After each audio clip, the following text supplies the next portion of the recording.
Atheist Alliance International podcast. I don't make this stuff up. You know, if you put Jesus Christ first, that he'll look after all your bills. It's not fake, it's faith.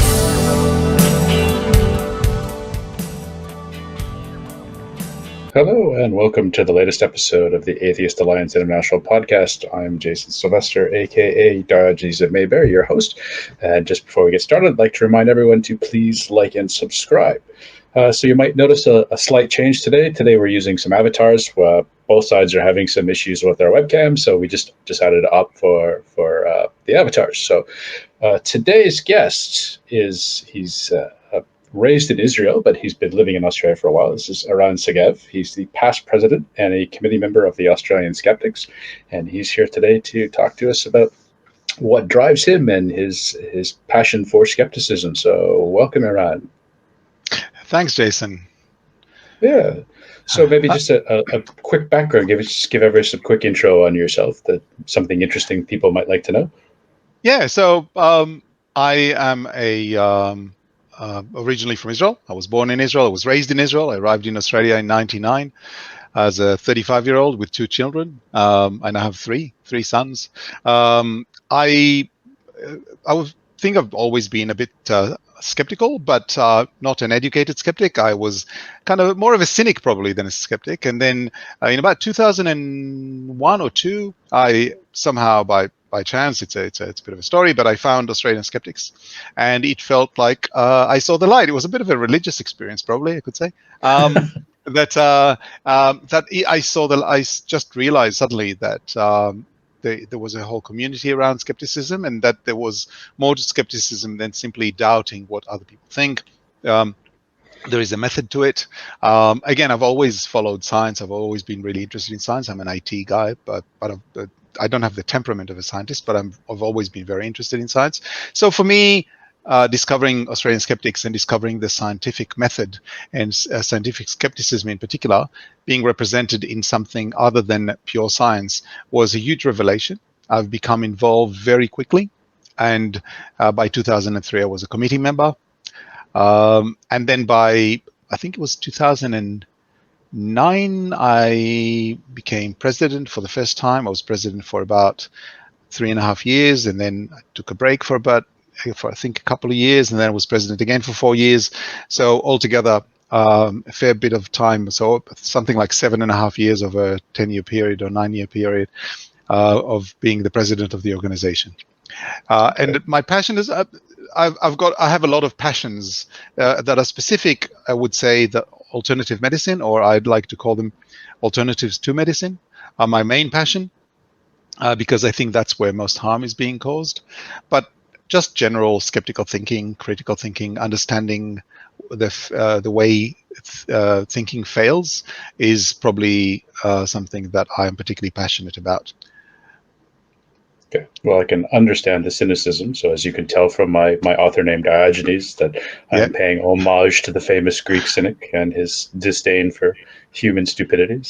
So do the Australian Skeptics, do you hold regular say not necessarily meetings, but maybe like a get together where the public can come and they can hear debates on certain topics? Or is this maybe it's a closed group and you guys just talk amongst yourselves? No, so it is definitely open. So we have a conference once a year, which we've been holding since 1985. So this year will be the 38th. Continue, like we've had one every year. The last couple of years were online. This year it will be partially online, partially in person. But obviously, with the difficulties, but we've held one every year. That is open to the public, although obviously most of the people who come are skeptics, but not only. We always have people for whom the convention is the first occurrence or the first situation where they are in a skeptical audience, in a skeptical event. That's annual. In addition to that, various skeptical groups across the country have their own events. In the case of the Sydney group, which I'm part of, we have a monthly Skeptics in the Pub. Again, over the past 2 years since the pandemic started, we've held these visually, but we do have a and it's again open to everybody. But we've had those in a pub in the middle of Sydney, in the centre of Sydney, for a very long time. I think probably since about 2000 or something like that. So it's been going for a long time. Skeptics in the pub, monthly, and people come, and that is quite common for there to be people. So these monthly meetings are open to the public, and it is very common for there to be at least 2, 3, 4 people who have never been to a skeptical event or never been involved in skepticism, but heard about us through one of the publications that we advertise in, and come to the Skeptics in the pub and generally really enjoy it. We have not gone back to face-to-face meetings yet, but we hope to do so in the next probably couple of months. So that's really something we're looking forward to, and partially because there's so many new faces that come in and attend those events on a regular basis. Okay. Well, you mentioned Skeptics in the pub. I was going to bring that up. Are you guys associated with Skeptics in the pub as well? So Skeptics in the pub is not really an organization. It's just something that started in the UK. But we've had something like Skeptics in the pub even before, but we didn't call it Skeptics in the pub. Once they started, and it wasn't as regular, once the Skeptics in the pub UK movement started, or these events started, we renamed ours Skeptics in the pub, and and it's been going strong for, I think it's about 18 years now, I think, if I remember correctly, 18 or 19 years. So it's a long time. Right. Okay. Just because I know that certain people do go to Skype. Like, I have a couple of friends, when they're traveling on business, they will go to the Skeptics in the pub website, and they will look for the local chapter and go to their events. So like if they were coming to Sydney, that sort of thing. So I know he goes to London, he goes all the time. And I had a friend who, when she was traveling on business, was in town, and she came and found us. So it is a good way for the community. I don't know whether we are listed there. It's not something that I've asked. So it's possible that we're listed as one of the events, but we do advertise in various places. So I'd be surprised if we're not listed there. Okay. All right. Yeah, just it's an interesting way for when people are traveling and they're there on business for an extended period of time. Then there's some interesting events they can go to. As I said, one of my friends, he goes to the events in London whenever he's there. So. Okay. Yeah, I do that too. Obviously, I have first of all, I have a bit of a profile in the skeptical community, so I know people in most places I might go to. So definitely around the US and Europe, I just know people. So if I go somewhere to any country, chances are that I know local skeptics, and I'll get in touch with them anyway, regardless of an event. But yeah, I think it's a great thing for people to be able to communicate on a topic of interest where this experiences are largely shared across countries. You find that the same problems that are encountered in different countries, it's basically the same problems. They might manifest themselves a little bit differently. The legal framework might be a little bit different. There are certain things that are kind of local focus, I would say. For example, the Germans, because Hahnemann, the father of homeopathy, was German, then Germans are more likely to use homeopathy, and that's of course a major challenge for the skeptical community in Germany. But there are, and chiropractors, I suppose, in the US because of D.D. Palmer. But apart from that, there's various, the various interests that we see across groups are quite similar. Right. So do you have a personal favorite topic on skepticism? Yeah, so there's a favorite in terms of something that I like, and there's a favorite in terms of something that I think is important, and they're not the same one. So sure. I'll start with the one that I think is very important, and that is alternative medicine, as I've mentioned, or alternatives to medicine. The harm caused by proponents of alternative medicine are incalculable. They literally have blood on their hands in many cases, either through providing services that don't do anything, in which case people very often either delay treatment or avoid treatment altogether, sometimes for serious diseases. And my own cousin has died of breast cancer at the age of 42. She was diagnosed at an early stage. She could have been treated. Instead, she chose to go to somewhere in Mexico where they treated her with colloidal silver, and 4 years later she was dead. I'm not sure she would have survived, but it's based on the statistics, she had a much higher chance of surviving than by basically avoiding treatment, because the treatment that she got, and I'm saying treatment with scare quotes, that basically allowed the cancer to progress unimpeded, and she had no chance. It was basically untreated. So it's not because of my cousin that I have this view. It's because it's just an example. But that's one of the great harms of alternative medicine: avoiding people just not getting treatment for things that they should get treatment for. The other risk is, of course, that sometimes these things are directly harmful. I warn in advance, don't Google this. If you have a sensitive disposition, do not Google this, but be aware that there's something called black salve, which is something that people put on their skin, and it's so bad, it's so caustic, that it will literally create holes in the skin. It makes ears and noses drop off, and I'm not exaggerating. So the harm from this is really quite significant. But it's less likely, I have to be very honest about this, it's less likely that you'll be harmed directly by alternative medicine than by using alternative medicine instead of actual proved treatment. So why would somebody put this black stuff on their skin? Like, what would prompt them to do that? Because there's all kinds of claims around it. There's claims that it cures skin cancer. There's just claims, health claims around it, various ones, and of course it does nothing of the sort. It actually causes quite a bit of harm. Yeah. There is also something called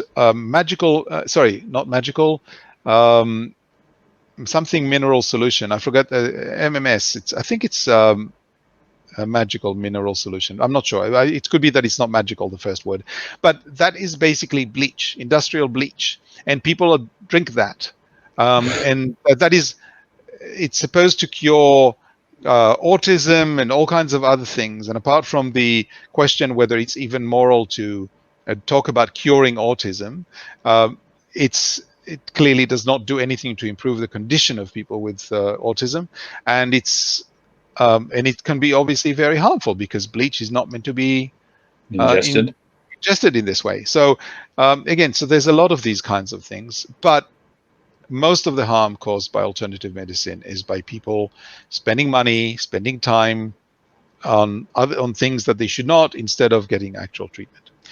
So that's the one that I think is most important. Maybe I should mention vaccines. Okay, vaccines. Everybody now is aware of how important they are, and I think anti-vaxxers finally have the place in public sentiment that they should always have had, which is that they're despised and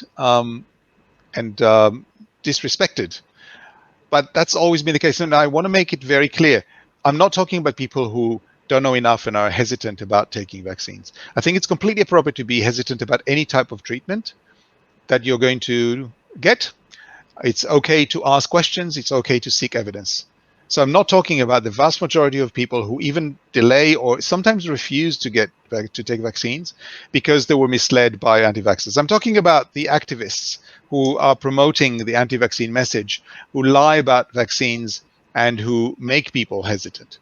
They cause a huge amount of harm. So I really should mention them. People like Jenny McCarthy. Like Jenny McCarthy in the US, like Meryl Dorey here in Australia. There's like Cheryl Tenpenny in the US as well. There's ones, they're all over the place. Of course, now it's always been a thing of the left about the natural fallacy and about not not having your body ingest anything or imbue anything that is not natural. Now, of course, it's a lot of it is to do with freedom and with political messaging. So it's gone even crazier than it used to be. But at least the message is out there that these are people who are dangerous for the community, which they always have been. Right. Crazy. Yeah. So alternative medicine is the dangerous bit. But you asked, I told you there'll be two. So the fun bit is actually UFOs and aliens and things like that. And there's two reasons, or several reasons that I like those. First of all, I'm interested in space, in aviation. It's just something that I like. So the idea of aliens coming to visit us is something that I find fascinating. But also because that's how I kind of started with skepticism in a way. I was in my early teens when I read the books by Erich von Däniken, The Chariots of the Gods, and several other books. I actually have all of the books here on my shelves. These are books that describe a hypothesis about the gods being ancient aliens who came to Earth, and basically in line with Arthur C. Clarke's, he had a saying that any sufficiently advanced technology is indistinguishable from magic. So basically, Erich von Däniken claimed that the people of the time did not recognize the technology, saw it as magic, and these are the gods that we know today. I have to say that I found it very compelling as a teenager because I've always been very skeptical of the God hypothesis. I've never bought it. I should probably say that I come from a long line of atheists, so it's not surprising that I was skeptical of the idea of God, but I didn't think that made sense, but I could clearly see that there's a lot of people who do believe in it, and I was wondering why that happened. And that provided to me at the time a compelling hypothesis as to what it was that made so many people believe in God, a God of some sort. But what happened was that, I don't remember how old exactly I was, maybe 13, 14. In one of the books, there was an image, a photo of a little pebble with an engraving on it, and the engraving was supposedly of an astronaut standing on Earth. And the reason we know it's an astronaut is because that matchstock figure had a kind of almost like a halo, but you could say it's a halo, or you could say it's a helmet. There was something around its head, which Erich von Däniken claimed was a helmet, making it an astronaut. And the reason we knew it was Earth was because he was standing on something round with longitude and latitude lines. And even my 14 or 13-year-old self saw immediately that this was stupid, because longitude and latitude lines are a modern invention and do not actually exist out there. They're an idea. So there's no way that somebody 2,000 or 3,000 years ago would have drawn Earth with longitude and latitude lines. So that was the first recollection of being truly skeptical that I have. And that made me look into things with a much more of a skeptical eye. So even though the ideas of Erich von Däniken were compelling to me from a religious perspective, they were not from a scientific perspective. And, I think it's important to always be skeptical about the things you believe in more than the things that you don't believe in. I think that's a good rule of thumb. So that's the fun bit. That's the stuff I like. Yeah. Okay. So where do you stand on UFOs? Are you a proponent that we've been visited, or you just think it's hokum, or where do you stand? So let me try to be nuanced about it. I think that, first of all, there's absolutely no evidence that we've been visited. And I think, moreover, the fact that the evidence is so weak, the fact that with the, until just, let's say 20 years ago, you could justify the fact that so much of the evidence is just blurry photos. You could justify it on the grounds that people are not prepared, and they most of the time they don't have a camera and all that. That's no longer the case. For the past 10, 12 years, everybody has a camera in their pocket, very often a very good camera. The fact that we don't have any photographic evidence, anything of reasonable quality, to me is very strong evidence. There's a saying about how absence of evidence is not evidence of absence. That is true to an extent, but philosophically, you can say, at some point, you can say, well, no, the absence of evidence is evidence of absence, because if there was a phenomenon here, we would have experienced it already.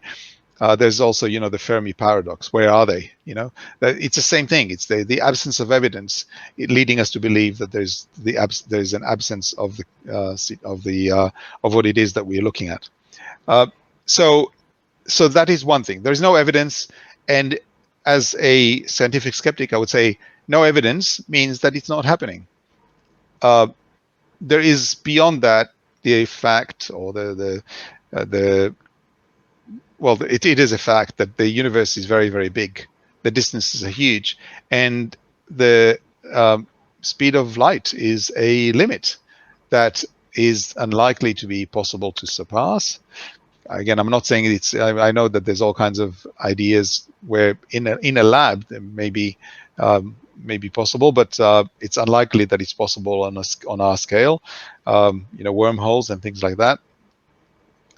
So as far as I'm concerned, unless there is strong evidence of us being visited, it's so incredibly unlikely that somebody traveled all the way to Earth to visit this inconsequential little rock, the third rock from the sun, just for what purpose? It would only make sense if we are one of very, very few civilizations in the universe. And that brings me to the second point, which is that I don't think that that's likely. There's 200 billion stars in our galaxy alone. It's very likely that the number of galaxies in the universe is roughly the same, roughly 200 billion. So we're talking about the number, and we know that wherever we look, we find planets around stars. So planets are probably another order of magnitude on top of that. So we're talking about unimaginably large numbers of the Drake equation.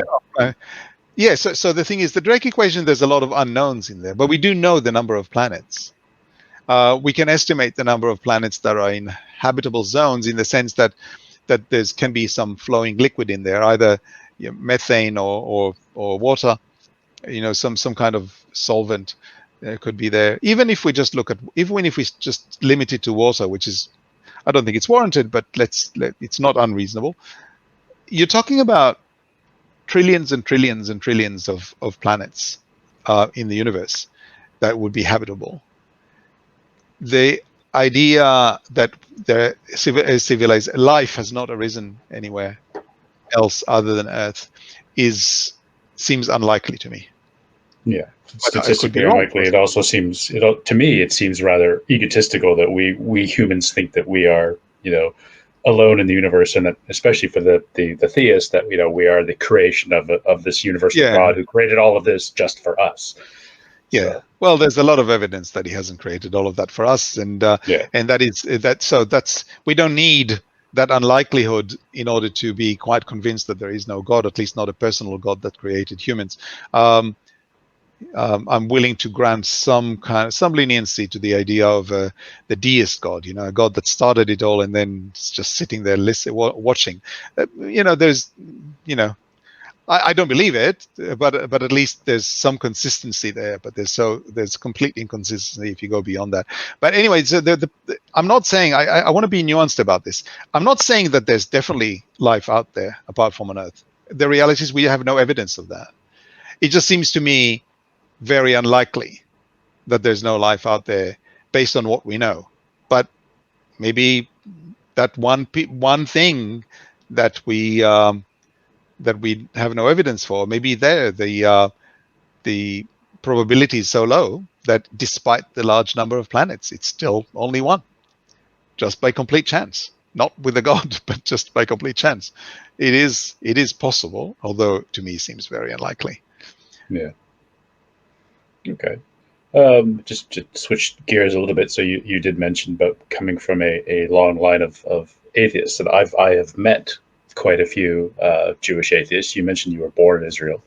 Yeah. Uh, it what I found interesting when I was researching some of my books, and not all of our listeners maybe understand, is that the Zionists, the original uh, people who were calling for the Jewish homeland, were secular Jews. They were not trying to recreate a Jewish homeland for God to reconstitute his kingdom, but these were secular Jews who were tired of waiting for God to intervene in their life. So I found that really fascinating. So so when you say you come from a long line of atheists, that certainly tracks with what I know of Israeli history over the last 100 years or so. So Yeah, so uh, look, I can tell you that first of all, my own family history is that my four grandparents left Europe in the early 30s, and every single one of them came from a religious family, but they abandoned religion and became Zionists and moved to what was then Palestine under British rule.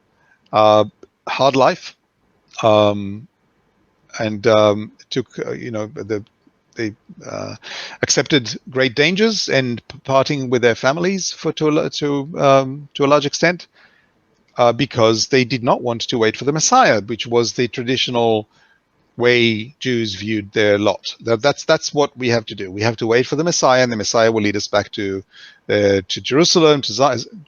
Zion is just another name for Jerusalem. So just lead us to Jerusalem and to the temple.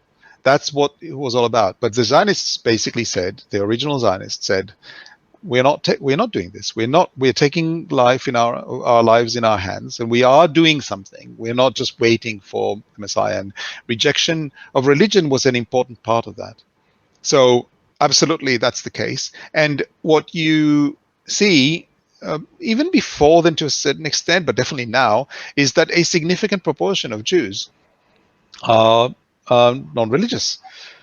In Israel, for example, I think it's 58% of Jews in Israel consider themselves.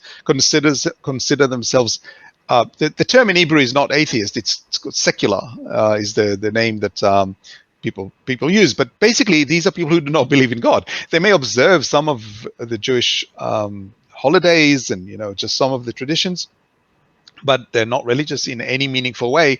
They do not keep kosher. They do not observe the Sabbath. They might fast on Yom Kippur, which is the equivalent in Judaism of celebrating Christmas for Christians. Everybody does that. It's not it's not a big deal. Yeah, one of my friends he's a secular Jew, and he was fasting for Yom Kippur. I went, but you don't observe it. He goes, yeah, but I still like some of the cultural stuff. So yeah, I know. I eat. It was just Passover just recently, and I didn't celebrate anything, but I did. I delighted in finding some matzah in the local supermarket because I like matzah. It's beautiful crackers. I should say not everybody agrees with me, but I grew up with it. I like that. So yeah, but there's no religion. There's never been religion in my life. I mean, I celebrated bar mitzvah in a synagogue, but it was not a religious. I mean, it was a religious ceremony, but it had no religious significance to me. It had a cultural significance to me at the time, and that's probably the closest I've ever been to religion. But other than that, it never mattered to me. Very often I joke that I'm Jewish, with a hyphen. but it's not. But the reality is that there is it's when talking about that, that's a good way to describe it when people ask about religion. But my link to Judaism is a little bit more profound than that. I do see I do see Judaism as being more than just a religion. I think it's completely consistent to be Jewish without being religious, a religious Jew. Because, for example, when I did my DNA test, it showed me as 93% Ashkenazi Jew. There's the fact that there's been a lot of inbreeding is biologically meaningful. It doesn't mean that just having that makes me Jewish, but you can't deny that there is something there that makes me part of this group of people. There is a cultural element. I grew up partially because I grew up in Israel. I mean, I could have been raised somewhere else with the Jewish cultural background. But the thing is, it's part of my upbringing. It's part of the way I was raised. It's part of, the songs I know. That it's part of the food I like. So to simply discard that because I'm not religious is to me a little bit strange. But there's also the fact that the history of my family and of the Jewish people. I'm part of that. And my grandparents have lost friends and family in the Holocaust. Obviously, they left, as I mentioned, in the early 30s, so they were no longer there to experience it firsthand. But there's a lot of death in the family, in my line, through the Holocaust, and that is a shared history. And you have to remember also that Zionism has arose out of persecution. So the reason you have these early Zionists, particularly in Eastern Europe initially, is because of the pogroms. They were persecuted in a way that they could not stand anymore. So this is not just something that happened with no external context or because Jews became just impatient. I mean, the Jews have been in exile for something like 1800 years by the time Zionism started. So it's not something that was without external pressures, and that the anti-Semitism, that external pressure, the pogroms, the riots, that is something that is part of Jewish history, and it's part of my history. Again, I don't have to worry about it all the time. I don't have to think about it all the time, but it's definitely something I'm aware of and something that I take seriously. When we're discussing, in conversations of this kind, I think it's important to note that this is something that I find of value without the religion. Okay. And I think it maybe ties together with your skepticism that these early Zionists who Yes. had rejected the Messiah. I mean, we could almost even consider them that they were skeptics, to say, hey, this is mythology. This Messiah is not coming. We have to stop, and we have to take control of our own destiny. In the book where I learned this information was in Karen Armstrong's book, The Battle for God, which talks about fundamentalism and the three monotheistic faiths.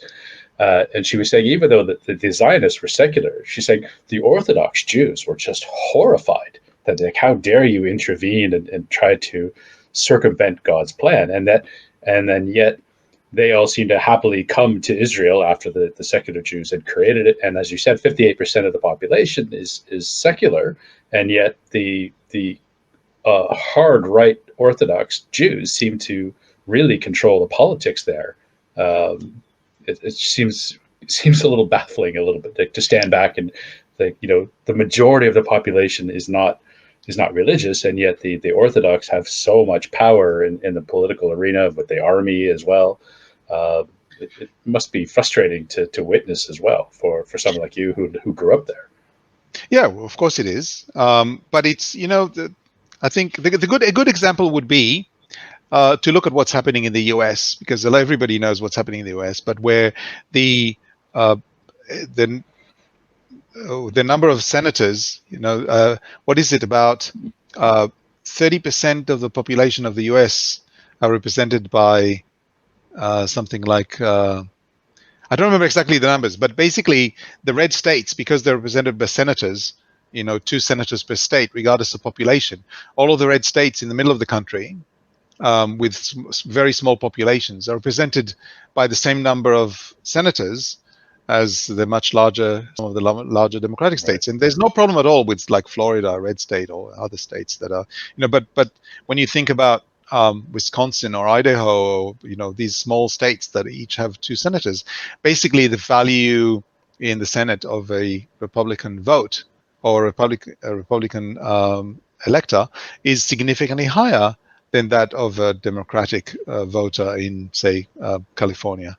So what happens in the Senate is it's 50-50 in terms of the senators, but the number of people represented by the 50 Republican senators is significantly smaller than the number of people represented by the 50 Democratic senators. So it's something that has huge impact, of course, on the political scene in the US, and it's because of the specific political structure. And I'm not saying it's a good thing. And what I'm saying is that sometimes the political structure leads to perverse situations, and I think to a large extent that's what's happened in Israel. In Israel, there was right from the start, there was left and right. There was the Labour Party, and there were the communists, which were a small party, and there were a few small parties in Israel. By the way, the voting is, the political system is proportional. There's proportional representation. So you've always had multiple parties, including small ones. The Labour Party for the initial 28 to 29 years of the existence of the State of Israel was the ruling party, the party that established in Israel, in a sense. At least the people who were part of that party were the ones who established Israel. So they were the party in power. But there were two strong parties, but because of the structure, the political structure is such that there's always the chance that you would be in power by yourself is small. And what we've seen initially after 1977, when the right-wing parties first came into power, is that the religious parties generally didn't care. They were not left or right. They were in favor of religious legislation. Instead, there were things that the things they cared about were not left or right, and that gave them a special power because they could be the balance of power in parliament, in the Israeli parliament, and that's to a large extent the state even today. Although over the last 10, 15 years, they have more and more become right-wing parties, and that has been led by the people. The voters of those parties have become more nationalistic and have led their parties to align themselves with the right. And Israel now is a right-wing country. There's no question at all about it. Like if you just forget about the political side, okay, you just ask people. The vast majority of people both consider themselves to be on the right and identify with right-wing positions. Of course, there's not everybody is a strong right. Some people are center right, and there's moderates and of all kinds. But overall, the kinds of things that we would consider to be left or right, most of Israelis are on the right. So, and that includes the ultra-religious. Now, it's important to note that there are ultra-Orthodox people who still, to this day, do not accept the existence of the State of Israel. Okay, so... But they're happy to live there and take the protection of the Israeli army. Oh, of course they do. Yeah, but that's that people are, you don't expect honesty from people across the board. I mean, not just them. I mean, I think people in general. This lack of honesty in what you're willing to give and what you expect. That's people are like that. That's the way it is. So I'm not. Again, of course, I don't like it. I find it abominable. It's they should be. If you live in Israel, you should pay its taxes and you should serve in the military. But that's part of what people do. But but they're not the only ones who don't serve in the military. So so this it's a complex situation there. But largely, in the end, the population that you see, the ultra-Orthodox, have developed over the years, and now they very much are along the nationalistic, ultra-Zionist rule. And may I say just something that this is probably relevant to your audience, and that is that I want to maybe talk about what Zionism means, okay? Because there is, I've seen a lot of use of the term Zionism as if it's the settlers, okay? Like the ultra right wing, those who abuse Palestinians in the occupied territories and things like that. Yeah, they co-opt. Yeah, so that is that's not what that's not their term.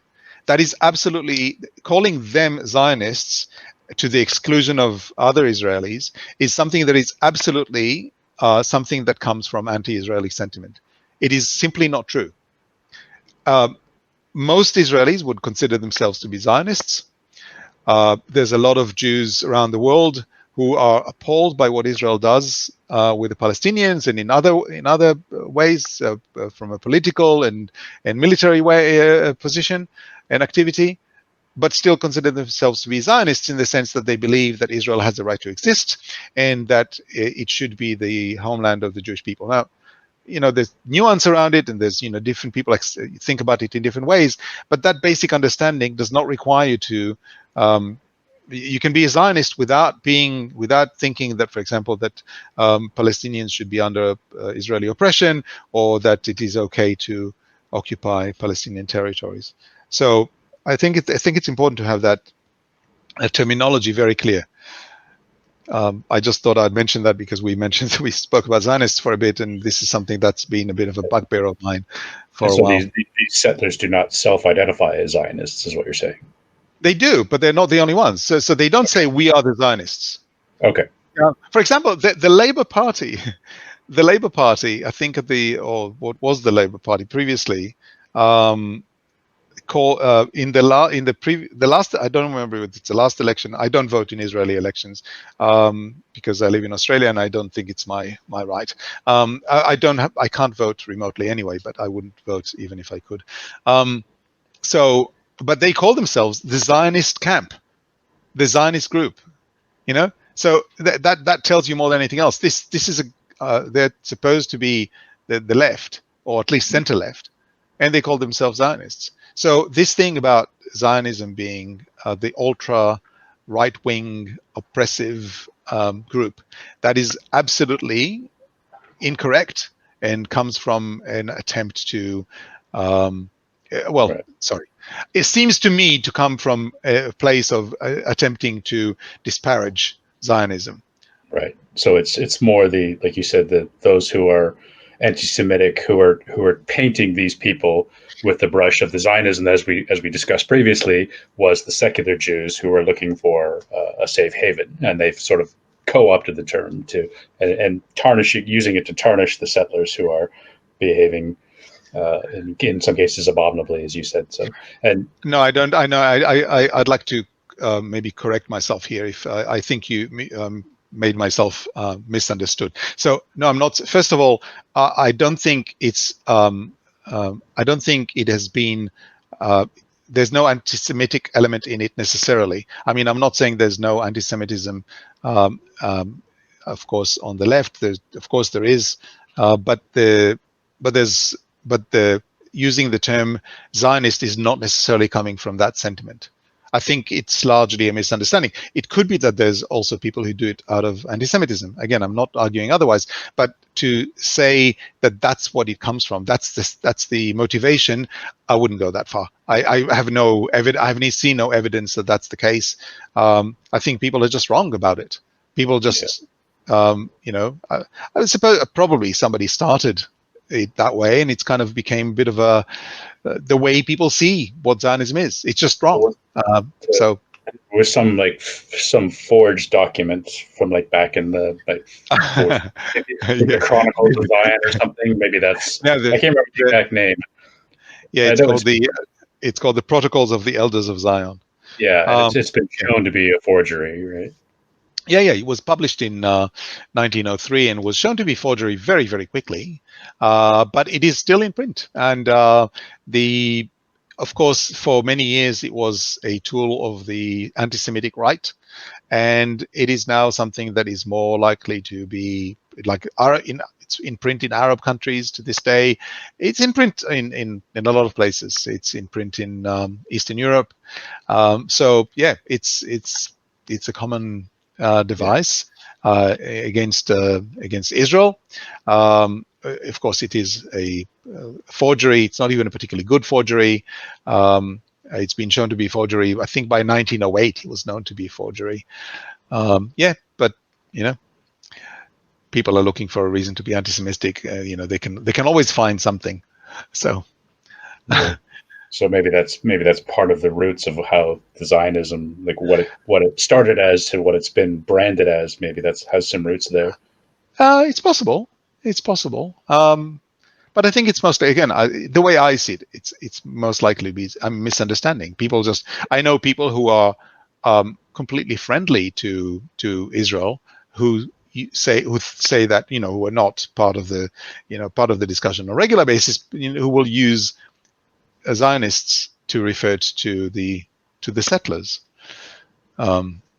So Right. I just don't think it's just an incorrect. Yeah, they're misapplying the term. Yeah. Yeah. Okay. Yeah. And so, and maybe it's completely unrelated, but you said you moved to Australia around '99. So, what's the political situation there in Israel? Is that part of your decision, or work related, or? Yeah. Look. Okay, so I'll start from the bigger picture. The bigger picture is that I didn't like living in Israel. Okay, it's just like it was not. I lived in the UK as a teenager, and I loved the UK, and I thought I'd live there one day. I got married. My then wife didn't want to live in the UK, but she was happy to live in a country that other than Israel, English speaking country, but not the UK because it was too cold and grim. So we found our way to Australia, which is I like to say like England, but with much better weather and no stiff upper lip. So I just we just loved it here.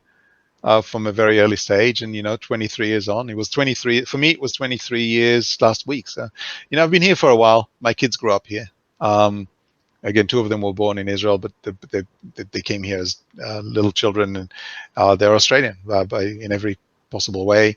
And the third one was born here, and of course he's Australian. Speaks a little bit of Hebrew, but not much. So.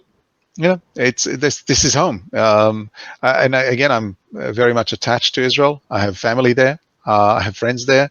Not many, I have to say. After all these years, the numbers get smaller. Both family and friends, the numbers get smaller. But I was just recently. I spent a couple of weeks there in March. But it's this is Israel. It's definitely Australia is home. I go to Israel. I feel. A certain level of nostalgia, but it's not home. It's it's a place that used to be home. Yeah, I can understand that. I'm also an expat, so yeah. Look, we discussed off the air earlier the questions of what happens with the Palestinians and their views of Israelis. So I don't want to talk about it at length because it's not something where I'm an expert on, and it's something that I have opinions about it, but I don't want to position myself as some kind of expert. I think I try to have a nuanced view about this. My starting position is that people deserve to have self-representation and dignity and freedom, and that includes. Absolutely includes the Palestinians. So with that in mind, I think a lot of what's happening between Israel and the Palestinians is just horrendous on a human level. Forget about politics. It just the Palestinians have been suffering not just since the West Bank was occupied. In 1967, and not even since 1948 when Israel was established, but even before that, they were under Turkish rule, they were under British rule, and life has never been easy for them.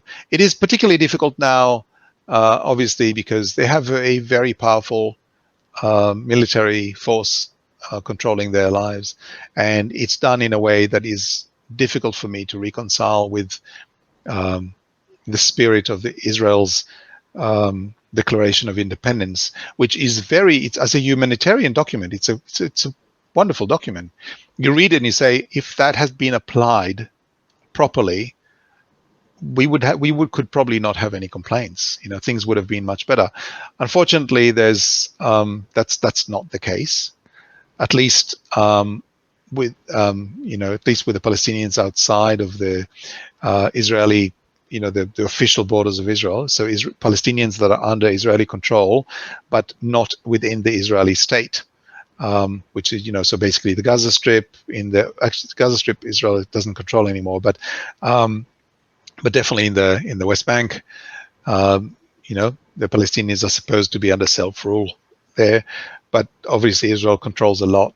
Most Palestinians, when they have to go between their fields and their homes or between cities, have to go through Israeli roadblocks and prove their identity and get checked and all that. So they depend on Israel for a lot of things. And I think Israel provides electricity and phone services and all kinds of things like that. And it's not the way it all happens. It's just there's oppression. It's an oppressive regime. So even I think anybody who looks at this and thinks, even if you think that Israel is absolutely within its rights and that that's what should be done and the Palestinians are at fault or whatever, I think if you don't feel at least a modicum of sympathy for the position of just date Palestinians in their daily lives, just trying to just live, I think there's something wrong with you, basically. I've been making the case for about 10 years that the government of Israel, that they make the claim that they're trying to protect their security, which I understand, but I've been making the claim that the way they're going about it is completely counterproductive to the security of Israel, because you just continuously breeding resentment and hostility and a dispossessed people who have nothing left to lose, and it seems completely counterintuitive. I agree. I want to present a counterposition, though. Even though I agree with you, I do want to present a counterposition, and that is that the Palestinian position, especially by Hamas, which is widely supported, definitely in the Gaza Strip, but also in large parts of the West Bank, Hamas is supported. But Hamas's position is that Israel does not have a right to exist, and that all of the area that is now Palestinian Authority or Hamas ruled or Israel ruled, all of it is Palestine and will eventually be Palestine. This is a position that is not very common amongst Israelis. Okay, or sorry, the opposite position is not that common amongst Israelis. So there is a bit of an imbalance here that most Israelis agree to some kind of it's two-state solution where that's less common amongst Palestinians. I don't blame them. I just want to say, what I'm saying is these are the statistics. Okay, there are reasons why the statistics are not equal. I would not expect equality here. Obviously, Israelis just want, they want the problem to go away, whereas for Palestinians the problem can't go away in the current circumstances. So they have a more of a reason to be militant. Another reason is religious based, and that is Palestinians are very largely religious. Israelis are very largely not. So and the reality is that the Quran is probably one of the most anti-Semitic books ever written. It presents Jews as not worthy of living, and therefore it creates a situation where if you're a good Muslim, then it's very difficult for you to accept some kind of equality with Jews, and which is why you have a situation like, for example, I think it's largely, look, everything that happens in that region is to a certain extent because of religion. Okay, this is something to that I believe quite strongly about. Like everybody thinks that Jerusalem is theirs. Christians believe that, Jews believe that, like Muslims believe that. It's just a city. Come on, guys. But I find that as a secular, as an atheist, I find it a little bit difficult to understand the rivers of blood that have flowed over Jerusalem. But if your holy book tells you certain things, so for example, the Jews are being told that they're not just the chosen people, but the land is given to them, and specifically that Hebron is where the founders, the patriarchs lived. Then that's ours, and then the Palestinians, of course, they have their own book that says, that this is ours.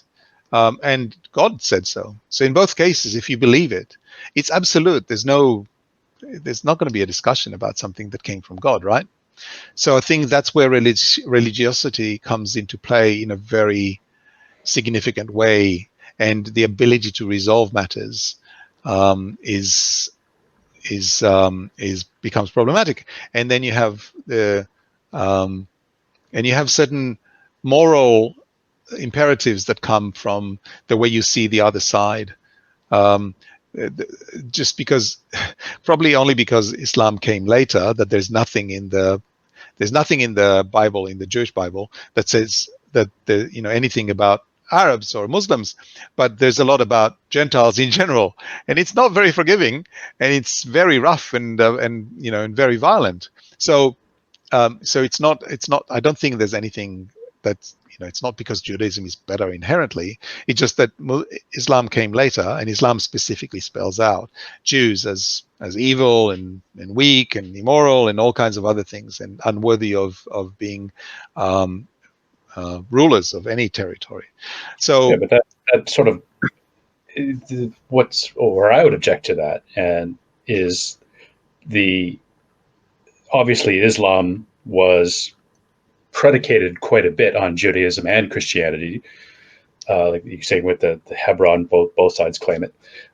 You also look at history, like throughout the Ottoman Empire, that while the Jews were persecuted in Europe, they were actually fairly well treated in the Ottoman Empire. A lot of them were very senior, either senior administrators, that they were treated actually quite well under Islam. Okay, so this is something this is actually really important. Jews and Christians under Islamic rule were dhimmis. They were, they're basically under protection, but they were not equal. The deference, they always owe deference to not just the rulers, but also to Muslims in general. So I understand, but it was quite enlightened by the standards of the time, but it is not. We're not talking about any level of equality or fair treatment there. We're talking about something that's bearable. So definitely, if you compare the lot of Jews in Arab countries to their lot in or to what they had to live with in Eastern Europe, then it was much better in Arab countries. But there were murders of Jews on the grounds of being Jews in Arab countries as well. They were just not as common, and they were not as widespread, and they were definitely not as organized as they were in Eastern Europe. So again, we have to be careful not to. It's true that there were some very important Jews, but by and large, the Jewish population was constantly under threat, even in the Arab world and under Turkish rule. Again, we have to remember we're talking about something like 400 years, so there's obviously a lot of good things and bad things that happened during that time. But there's no question that it was better under Turkish rule. But let's not present it as something. No, I'm not saying it was all wine and roses. Yeah. Like you say, like the dhimmis, like the Christians and the Jews are people of the book, and obviously Islam is predicated a great deal on Judaism. So but this is something I have a. Sorry, I interrupted you. I'm sorry. Go ahead. Just like where you were saying, like in the Quran is very anti-Semitic, and so there's also the case that some of the ultra-Orthodox Jews, that the passages in the Hebrew Bible that are saying like one of the mitzvot, apologies if I pronounced that wrong, is to exterminate the Amalekites, and some of these ultra-Orthodox radical Jews have been using that to apply to the Palestinians, that this is our command to exterminate them. So this is on both sides. You can't say that the Quran is anti-Semitic without saying that the Bible No. But I said that explicitly earlier in the conversation. I said that because of the way history unraveled, what I'm saying is because Islam came later, it spelled out Jews. I said that explicitly. Got it. So the reason that Muslims are not mentioned in the Bible is because they came later. But and I specifically said that there's a lot of murder and a lot of the treatment of Gentiles in the Bible is very violent. So absolutely, I absolutely agree with you 100% on that. And I do see one of the things that I see that are dangerous in Israel is that when you see, obviously the religious people, tend to look at Amalekites as, everybody everybody outside of everybody who's not Jewish. Basically, it's kind of the neighbors. Okay, so all of the countries, right, which translates to right now, because of where Israel is and what's happening politically around it, that we're talking about Arab nations. But thankfully, Israel is a largely non-religious country, even amongst the right. A significant proportion of people are not. I don't think it's quite 50%, but amongst the right, I think it's about 50%, and it's higher amongst the left, who are people who are not religious. And and non-religious people tend to use that terminology a lot less, as you would imagine. But it's not completely absent, and that kind of, there is a saying, remember what Amalek did to you, what the Amalekites did to you. And that term is, something that is well, used in Israel. Just remember that. Remember what your neighbors, how your neighbors try to ruin you, and act on it. Again, these are all religious commandments that can be interpreted in any way they want. And you said mitzvahs correctly. I'm not trying to justify or blame anyone here. I'm trying to analyze and understand what the situation is, what makes it more easier or more difficult to resolve. I think definitely there's no question that religion makes it more difficult to resolve. And I think specifically because of because again, through accident of history, Jews are explicitly mentioned in the Quran. It is impossible for Hamas, which is a religious organization, it's impossible for them to accept Jews as rulers of the part of the country. Yeah. So it's basically, they can't do that. It's like God said otherwise. Allah said otherwise. So it makes it more difficult when you have a situation like this. When again, I'm not blaming anyone. I'm just analyzing the historical context, and I think that is something that makes it difficult to resolve the situation. Yeah. History is one of the things I think about is if I remember correctly, it was the Emperor Hadrian who had expelled the Jews from Israel after following the revolts.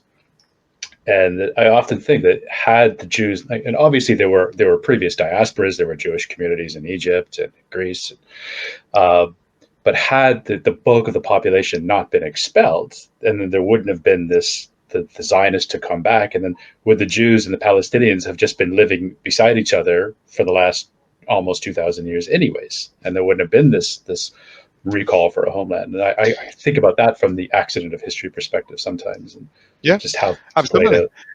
And you could also look at it. Most peoples disappear over time. Like this thing about, especially if they wander. Like you have some ethnicities, some peoples that remain intact, but it's not common. No.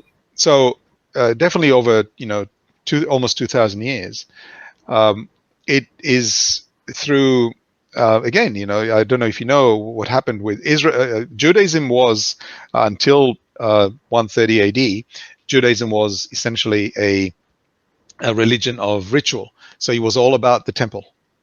You had to go to the temple 3 times a year. Every Jew had to go there, and that was the way religion. I mean, there were rules and all of that, but basically that it was ruled by the priests, by the priest class, and it was centered around the temple in Jerusalem. And then when the temple was ruined and Jews went into exile, what happened is that, again, there were, whether it was wise or not is that's for others to judge, but there were the wise men of the day wrote the Talmud and basically wrote down the oral law and changed the way Judaism is practiced from a biblical religion to a rabbinical religion.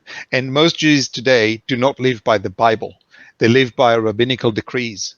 And rabbi just means teacher, you have to remember. And basically there's, the idea in Judaism is that each one of us should choose our teacher, should choose our rabbi that helps us make the decisions and help us live our lives. But we live by their decrees.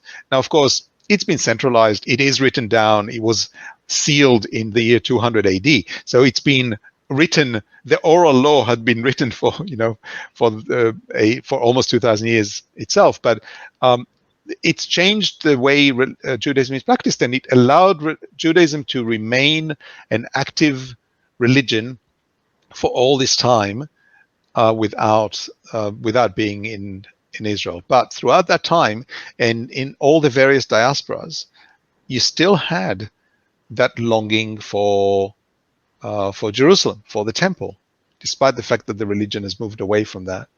And that is something that, again, that's if that change has not happened from a ritual-based and temple-based religion to an oral law, studying the Bible, and practicing some specific daily activities, if that did not become the essence of Judaism so early in the process, then Judaism would not have survived.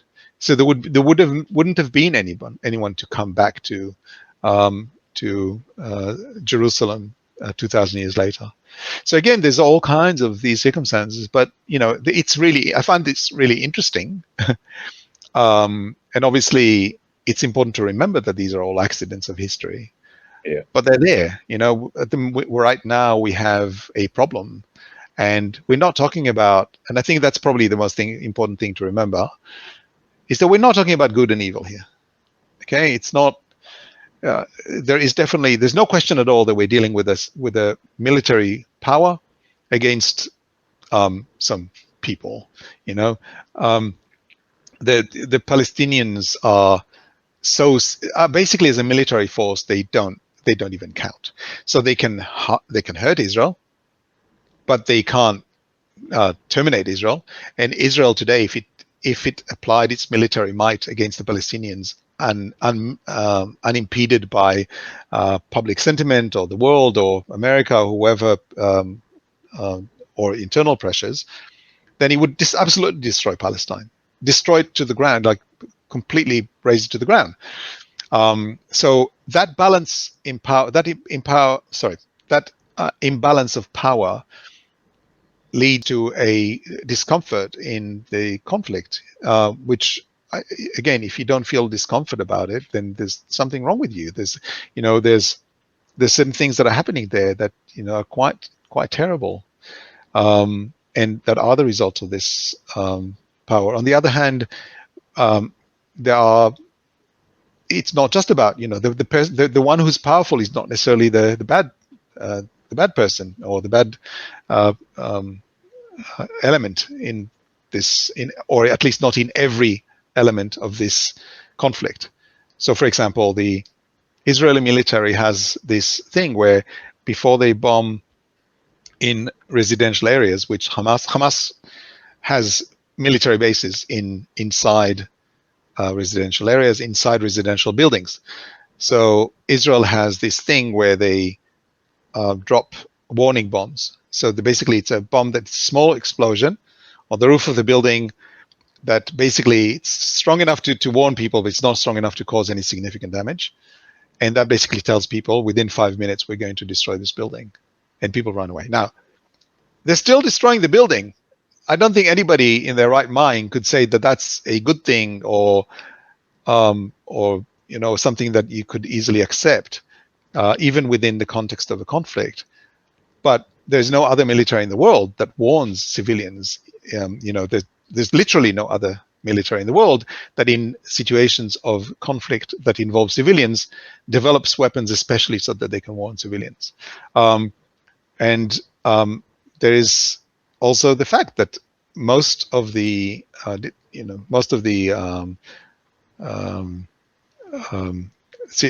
conflict, the active conflict between Palestinians and Israelis, arises out of activities on the Palestinian side as well. So it's not like the Palestinians are just sitting there absorbing the Israeli military might or the Israeli military attacks.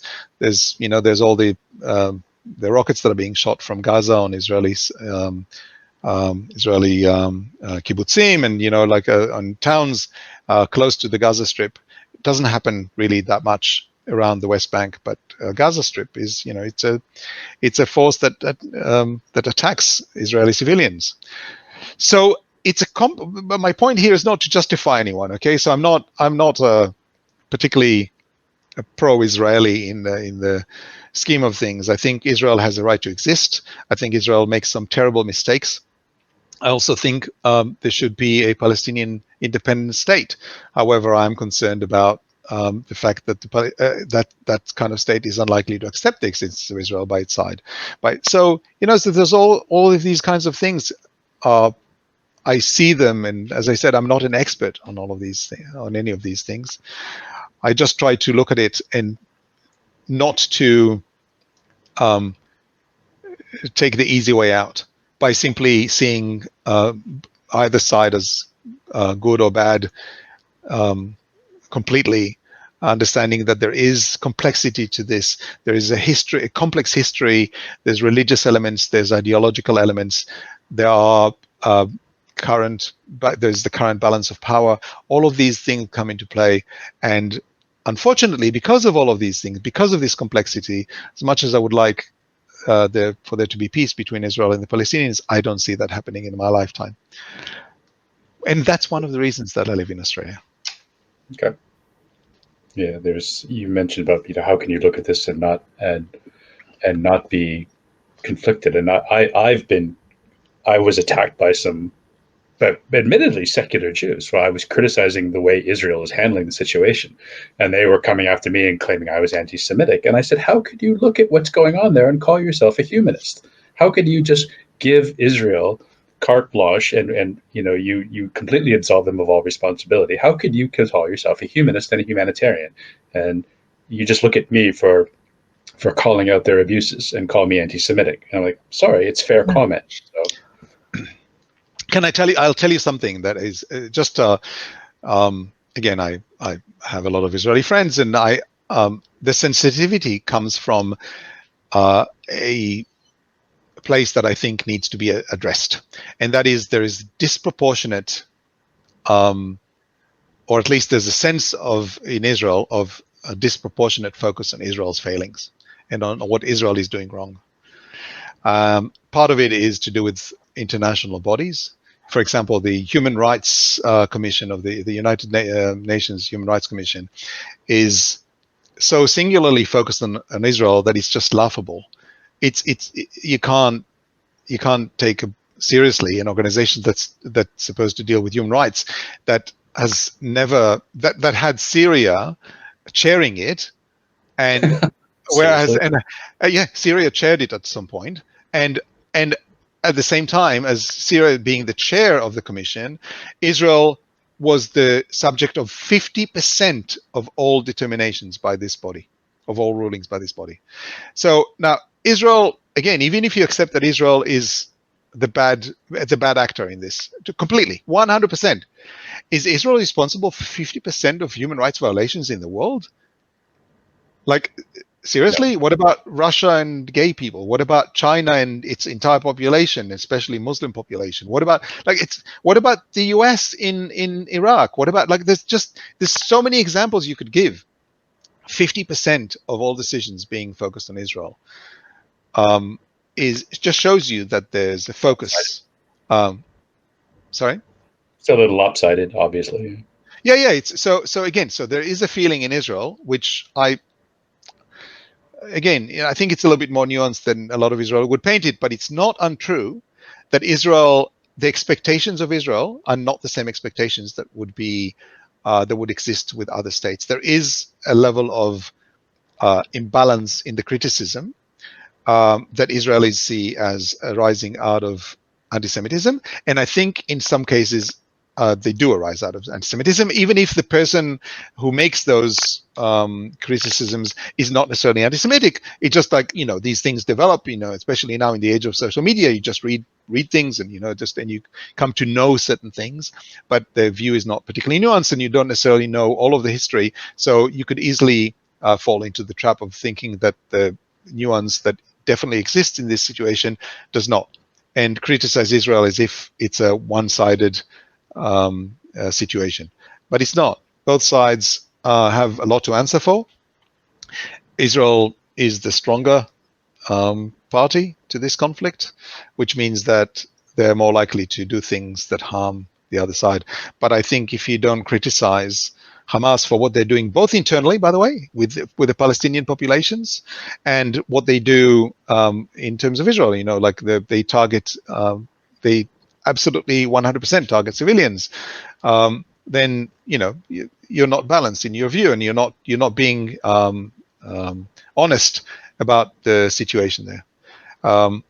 And maybe we have been talking for quite a while, and I do need to go, but I do want to raise one other thing for people who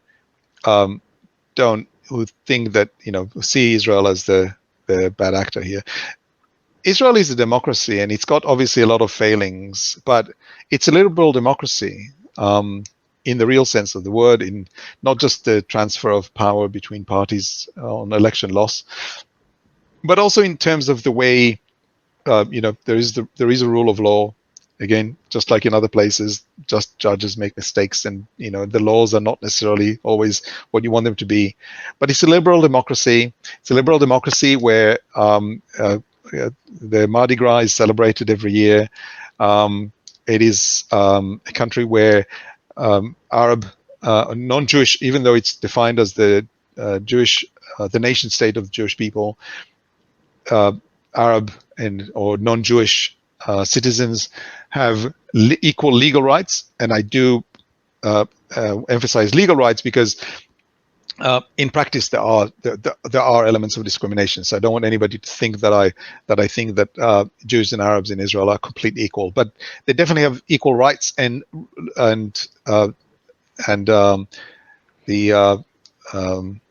courts regularly rule in a balanced way, exactly as you would expect them to, without reference to whether the litigants are Arab or Jewish or whatever. That's not something that comes into the legal system or into legislation in general. The Palestinians in the occupied territories are not Israeli citizens, and they are definitely treated worse. But Israel has a lot going for it. There's a lot of positives about it, especially when you compare it to its neighbors. It's far from being perfect, and it's doing a lot of things that are wrong. The Palestinians are suffering tremendously, and I hope that one day a solution could be found that would mitigate and remove some of the suffering. But it's not a good versus evil conflict. It is not a right versus wrong conflict. It's a conflict with a lot of nuance, with a lot of history, with a lot of reasons, and it's something that anybody who criticizes any side to this conflict needs to remember. Very good words. So thank you for that. So yeah, so you just said we've been talking for a while. Okay, you have to go. So for our regular viewers who know, this is almost an hour longer than our normal. So I'm quite happy when a conversation is flowing. I'm quite happy just to let it go, to go on. And I thank Eran for your candor and your honesty with what's going on in Israel. I think it's refreshing to hear people speak out about that. So, and very much like to thank you for your time today. And I really enjoyed talking to you. Thank you very much, Jason. I enjoyed speaking to you. Great.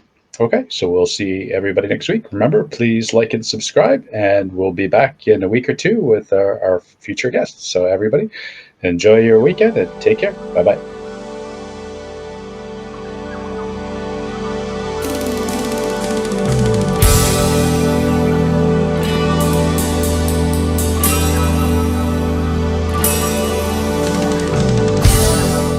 Okay, thanks for listening, and don't forget we're on YouTube, so follow us on YouTube. Just search for Atheist Alliance International, and please subscribe and hit that notification bell. We're also on all of your favourite podcast platforms, so make sure that you follow us on there as well. See you next time.